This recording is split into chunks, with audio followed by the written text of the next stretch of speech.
नमस्कार। हे आता मी या व्हिडिओमध्ये खालतं एक तुम्हाला PDF फाईल दाखवत आहे, ते पहा। त्या फाईलमध्ये या देशातील पोट्ट्याचे म्हणजे बहुजनाचे जे पोट्टे आहेत, तेली, माई, कुणबी, बंजारा, वंजारा, मराठा, ठीक आहे, सुतार, लावी, लोहार, ठीक आहे, कोष्टी, हे काही जे काही आपण SC ST VGNT OBC जे पोट्टे आहे, हे पोरं शाळेत शिकते। याचे डोके कसे संविधानाच्या विरोधात तयार करायचे याच्यासाठी देवेंद्र फडणवीसची एक संघटना आहे अनुलोम। त्या PDF वर पहा, ठीक आहे, एका बाजूला देवाभाऊचा फोटो आहे आणि एका बाजूला नरेंद्र मोदीचा आहे। त्याच्या संविधानाबाबत कने याने एक चळवळ राबवली आहे आणि हे शाळेत जाऊ पोराकडून ते भरून घेते। आता त्याचं म्हणणं असं आहे का, ठीक आहे, नागरिक शास्त्र ज्यायले जाण आहे, आता 8वी 9वीच्या पोट्याला का भिन्न नागरिक शास्त्र समजणार आहे, त्याच्याकडून हे ते चार्ट भरून घेऊन राहिले। त्या चार्टमध्ये 8वा 9वा 10वा जो प्रश्न आहे तो खतरनाक आहे आणि ते प्रश्नात म्हणते का राज्य यंत्रणेला, त्याचा तो प्रश्न पहा, 8व्या नंबरचा प्रश्न आहे, राज्य यंत्रणेला विरोध करणाऱ्या स्वातंत्र्यापेक्षा राष्ट्रीय एकता टिकवणे अधिक महत्त्वाचे आहे का। देशाच्या राज्यघटनेच्या आर्टिकल 19 मध्ये सरकारचं जर धोरण चुकीचं असन, तुमच्यावर अन्याय करणारं असन, तर तुम्हाला त्याच्या विरोधात बोलण्याचा, लिखाण करण्याचा, भाषण करण्याचा आणि सोबतच, ठीक आहे, तुम्हाला आंदोलन करण्याचा अधिकार दिला आहे। ते म्हणते का राज्य यंत्रणा म्हणजे केंद्राचं सरकारनं राज्याचं सरकार, ठीक आहे, यायले विरोध करण्याचा, ठीक आहे, अधिकार देणं योग्य आहे का, का राष्ट्राची एकता जपणं महत्वाचं आहे। इथं राष्ट्राची एकता म्हणजे शांततेनं निदर्शनं करण्याचा अधिकार दिला आहे। इथं राष्ट्राच्या एकतेचा विषय येऊन कुठं राहिला। पण हे पोट्ट्याचे डोके, तुमचं म्हणणं काय याच्यावर, हो का नाही, हे का करण, हे सगळे पोट्ट्याचे फॉर्म भरून घेईन आणि फॉर्म भरून घेतल्यावर हे सांगन का आम्ही अनुलोम एका संघटनेमार्फत NGO मार्फत आम्ही हे सर्वे केले आणि याच्यात एवढ्या लोकांचं म्हणणं असं आहे, ठीक आहे, एवढ्या पोरायचं असं म्हणणं आहे येणाऱ्या पिढीचं, का ही पिढी म्हणते का बा याच्यातून राजकीय यंत्रणेला, ठीक आहे, विरोध करणं हे देशाच्या एकतेला धोका निर्माण करण्याचा आहे आणि याचे कारण दाखवून हे या देशाच्या संविधानात बदल करण इतकं बदमाश सरकार आहे।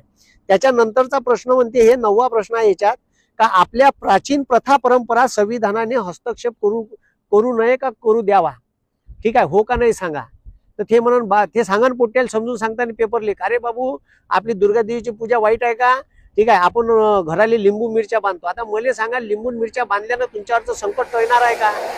हा अंधश्रद्धेचा भाग आहे, ठीक आहे, हा अंधश्रद्धेचा भाग आहे। आणि कोणाचं मरण, ठीक आहे, कोणताच देव नाही थांबू शकत, ठीक आहे, कोणाचंच मरण, ठीक आहे, मरण अट आहे, तुम्ही मरणार आहे, तुमच्यावर संकट काय हे, ठीक आहे, किती काही पाप पुण्य करा तुम्ही, हे काही, ठीक आहे, तुमच्या हाती नाही आहे। त्याच्यामुळे हे म्हणते का जुन्या ज्या प्रथा परंपरा आहे त्या प्रथा परंपरा ले संविधानाने हस्तक्षेप करावा का, काऊन नाही करोय। लिंबून मिरच्या बांधणं हे अंधश्रद्धा, यानं का होणार आहे, ठीक आहे, एखाद्याच्या डोळ्यात लिंबू पिणं, ठीक आहे, त्याच्यानंतर एखाद्याच्या अंगात येते म्हणून त्याची आरती ओवाळणं किंवा त्याची पूजापाठ करणं हे चुकीचं आहे आणि अशा पद्धतीचे हे आपल्या पोट्ट्याचे डोके भडकवत आहे, ठीक आहे। त्याच्यानंतर सामाजिक वातावरणातील पावित्र्य राखणे हे अभिव्यक्ती स्वातंत्र्यापेक्षा अधिक महत्वाचे आहे का, म्हणजे ते म्हणते का बा, ठीक आहे, इथं राज्यघटनेत स्पष्ट दिलेलं आहे का अभिव्यक्ती स्वातंत्र्य हे कधी मोठं आहे सामाजिक वातावरणापेक्षा, कारण एखाद्या व्यक्तीला बोलण्याचा दिलेला अधिकार हा मोठा आहे, त्याच्यावर अन्याय अत्याचार होत असेल तर तो बोलला पाहिजे, त्याच्यासाठी, ठीक आहे, संवैधानिक पॉवर दिली आहे। म्हणजे या देशातले मूलभूत अधिकार सुद्धा, म्हणजे तुम्हाला सरकारच्या विरोधात बोलण्याचे पॉवर हे या लहान लहान लेकरांचे 8वी 9वीतल्या 10वीतल्या लोकांचे डोके भडकवण्याचे प्रयत्न करत आहे। माझं जिल्हा परिषदल्या शाळेले, ठीक आहे, या फॉर्मवर कुठंही, ठीक आहे, कुठंही अनुलोम नावाच्या संस्थेचं नाव नाही, ठीक आहे, हे तिथं शाळेत जाते, हे RSSचे लोक आहे जाणारे आणि हे सरळ त्या मास्तर लोकायले येड्यात काढून हे परीक्षा घेत आहे। कोणत्याच जिल्हा परिषदच्या मास्तरनं आणि त्याच्यानंतर कोणत्याच शाळेनं, खाजगी शाळा जरी असेल त्यानं यायले परवानगी देऊ नये, यायले म्हणाव का शासनाचा हे परीक्षा घ्यायचा GR आहे का।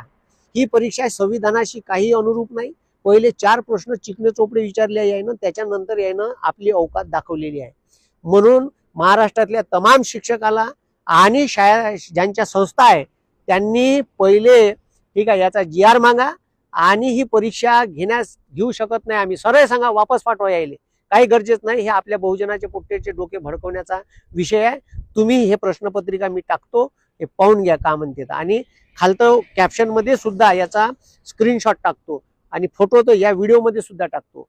अशा पद्धतीनं आपल्या पोराचे, ठीक आहे, जे बहुजन पोरं आहे याचे डोके हे आतापासून पिकवणं चालू आहे. म्हणजे याची, ठीक आहे, खूप समोरची प्लॅनिंग आहे. हे तुम्ही आत्ताच लक्षात घ्या. माझ्या लक्षात आलं म्हणून ह्या व्हिडिओ टाकला. आजच मला एक पोट्ट भेटलं होतं अनुलोमचं. ते म्हणे तुमच्या क्लासला घेऊ का?